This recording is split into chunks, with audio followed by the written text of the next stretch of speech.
The fourth generation Tacoma is on the horizon with features many of us want and some that many will hate. Today I'm covering the details specifically related to the overland and off-road use of the 2024 Toyota Tacoma.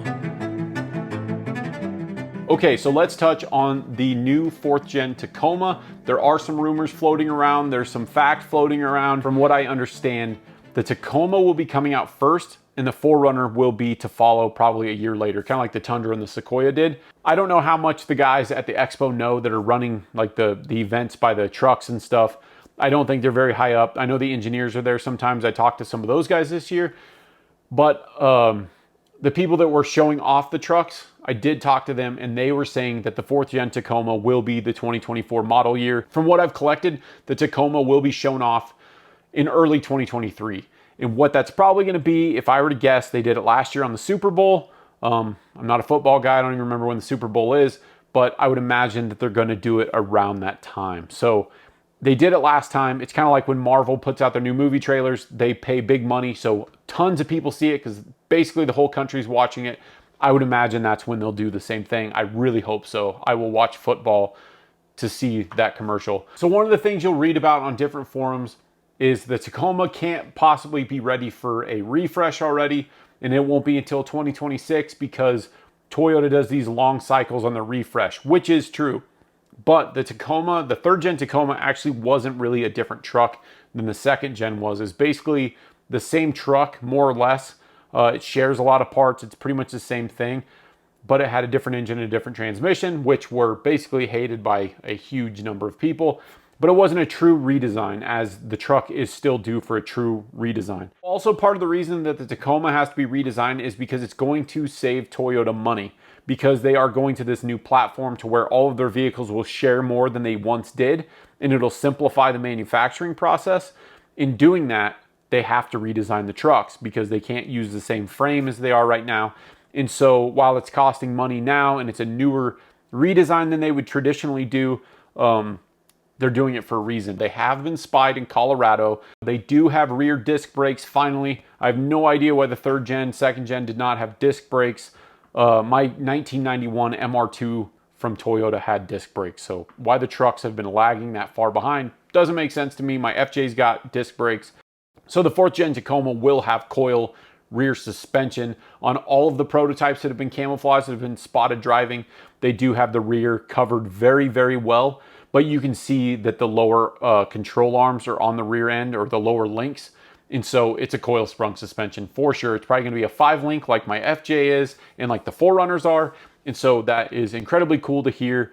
There are some renders, and I reached out to 4gtacoma.com, and it's a forum, and it's all about the 4th gen Tacoma, and they have some really beautiful renders on there with different colors and stuff like that. So I will show these on this video. Now, if you go on to Tacoma 4G, I was saying 4G Tacoma, and they've got some photos that I've never seen anywhere else. They have a lot of information about when the production design was frozen, and you should go to this website and sign up. It is pretty cool. So I am incredibly confident that at the recent unveiling of the electric vehicles that I think was in like last January, December or something like that, when they showed all of those electric vehicles, all of them look like a concept vehicle very much. They look very futuristic, very much like something that's a fun design. It's in a cartoon, but it's not actually going to be real.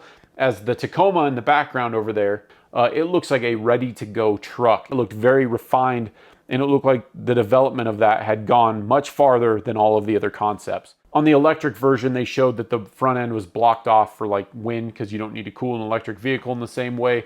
That'll just be open for an engine. So it's going to be the same truck body. I'm so confident that that's what the new Tacoma looks like. It's right in front of our face. So if you look at these renders, there's the EV version that doesn't have a bezel that allows air through, but then the gasoline version does. These are not official renderings, but I do think this is what the truck's gonna look like, because this, again, looks just like that EV that they showed off. So I don't know that I'm a huge fan of the octagonal shape of the fenders, but you know, I think just like any truck, they grow on you. The Tacoma has always been the best looking truck to a lot of people. It's the best selling mid-size truck. And this truck looks enough like the current Tacoma that they're not gonna lose that interest. Because the thing is the 3rd gen Tacoma's looks, the styling still holds up to this day. It's a good looking truck. It could use a few updates just to make it a little more modernized. And honestly, this to me looks like what that is. Toyota wouldn't throw a design away that people To this day, it's underpowered. It has a horrible transmission. It's got rear drum brakes. It's the only one that still has drum brakes. And it's still outselling everything else. So for them to just throw that design away and completely redesign the truck like they did with the Tundra wouldn't make sense. The Tundra they redesigned because they probably want it to look more like the Tacoma because the Tacoma sells so well. So the wheel well on that bed does look like it hangs down significantly, which I'm not in love with. I'm sure people will start chopping those off or something like that. But those are cool looking taillights. Very similar taillights to the new Tundra. So this does look pretty cool with the two-tone roof. The black roof, it's kind of the alternate of the FJ. I think that's pretty neat looking. We're going to get a better infotainment center, which to me, I will only use that for maps, basically. I know a lot of people want a bigger screen for their own whatever. I want it because when I have Gaia Maps up, I want to be able to see my maps off-road. And it'd be nice not to have a big iPad mounted up or something like that. So I'm looking forward to that. So for the powertrain, the most popular theory is that it's going to be a Lexus 2.4 liter 4-cylinder turbo. And I know a lot of you guys are going to be bummed out to hear that, and a lot of people saw the writing on the wall. Some companies are doing electric vehicles, and electric vehicles are taking the places of some of their former gasoline-powered engines. A lot of people hate that.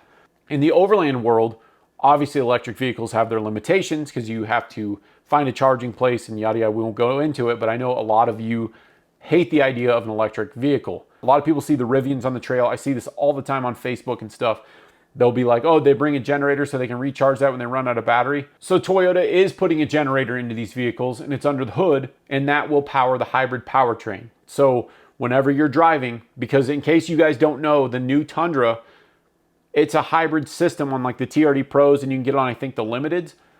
It's not a hybrid system to get fuel efficiency. The fuel efficiency really isn't any different than the gasoline, just V6.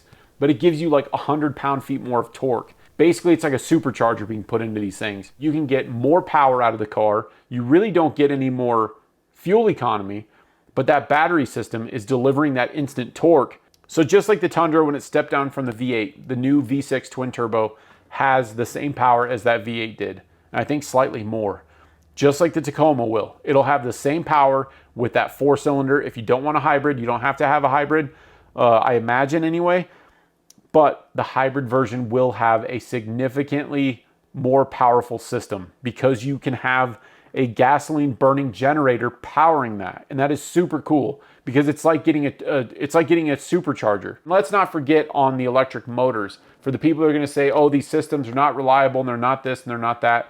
I don't know who started building hybrids first, but I know that there's like 1999 hybrid Priuses out there. So Toyota's been in this game for a very long time, so I will give them credit on the hybrid stuff. They're going to be way ahead of the curve compared to other manufacturers, so I'm personally not worried about that part. As far as wading water and stuff like that goes, I'm sure they're paying attention to that. If the Rivian can go through water, I'm sure the Tacoma will be able to go through water. So it's just the way the world works now. Toyota is working on hydrogen engines. And until that happens, we're going to have to deal with these hybrid systems. When hydrogen comes out, we're going to have a ton of power. And that's a whole different subject, but I'm excited about the day hydrogen comes around, if it makes it. The new Tundras get like 20 to 22 miles per gallon, so I would imagine that these will kind of be like the new Ford Rangers that are a 4-cylinder turbo, and these could see as much as 26 to 28 miles to the gallon, which would be really cool. Of course, people like us, we're gonna put big tires on it and just ruin the whole thing, but even if you put big tires on and you're still getting 18 to 20, it's a step in the right direction. So not that the 3rd gen Tacoma has a weak frame, but one of the most exciting things, in my opinion, from somebody who builds heavy vehicles, is that the new Tacoma will basically have the same frame as the Hilux. For somebody who wants to build heavy vehicles that are going to carry a lot of weight, a fully boxed frame, I just think is going to be a much better option. And so I'm personally excited about that. For you guys that are watching from other parts of the world, maybe you don't need a 35-inch tire. Me personally, I've been out in a lot of places. My friend Jesse is in a single cab Tacoma on 35s. I'm in the FJ on 33s. There are many instances where he can go somewhere that I can't. Just because of having that extra footprint, slightly more lift, it does help significantly. We have a lot of rocks here, Utah, in Colorado. There are some crazy spots that you do need a bigger tire. And that's why a Jeep Gladiator can go places that I will never be able to go. I mean, I can winch up some of it and get into some of it, but either way, a larger tire would be cool, and I do think that they are prepping these things to fit a larger tire. No, they will not be available from the factory with a tire that size. But I think with all these Trail Hunter editions of all these trucks that are coming out, there will be a way to fit a larger tire without as much chopping away. Maybe you'll have to fix the plastics or something. But I do think these trucks are going to be set up to where you can run larger tires on them. That's just my opinion. One last point on these. This is, again, total speculation. Recently, the Sequoia and the Tundra, you could not get a locker with them. Now, on the TRD Pro models, you can get a rear locker with them. The Tacomas, recently, you could always get with a rear locker. What I'm hoping to see with the new generation of these trucks is that on the TRD Pros and maybe the Trail Hunters, you can get a factory front locker.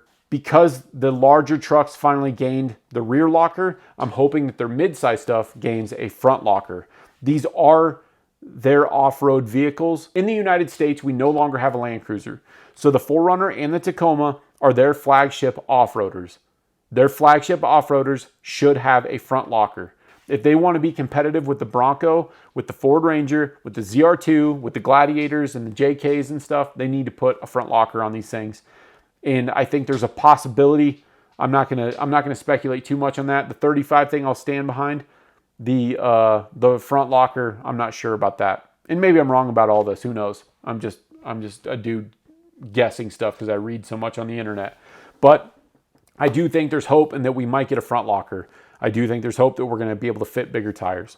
Anyway, time will tell. We should know more. And I mean, within 4 or 5 months, we should know more about these trucks. There will be some sort of a commercial. They're going to let the new 2023s kind of usher out for a little while people are ordering those. And then when they introduce these, there's going to be a whole group of people that want that V6. They'll buy the 2023. And then there's going to be people that want to try out this new truck. If you guys have any questions, comments, I will put more stuff out soon. I just want to touch base on some of this because we are getting closer and closer to these releases. And it's going to be an exciting next couple years because there's so many new trucks coming out.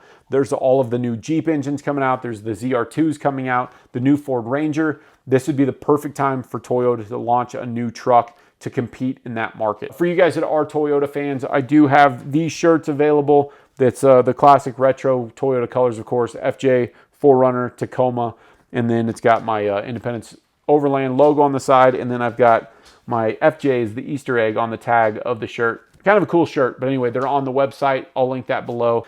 But go and join Tacoma4G.com if you want some more information. Subscribe to Automotive Press, David at Automotive Press. He covers all sorts of vehicles, but his Toyota knowledge is top-notch. He is awesome. Okay, guys, I'll put out another video as soon as there's more information available. I really appreciate you guys watching, and until next time.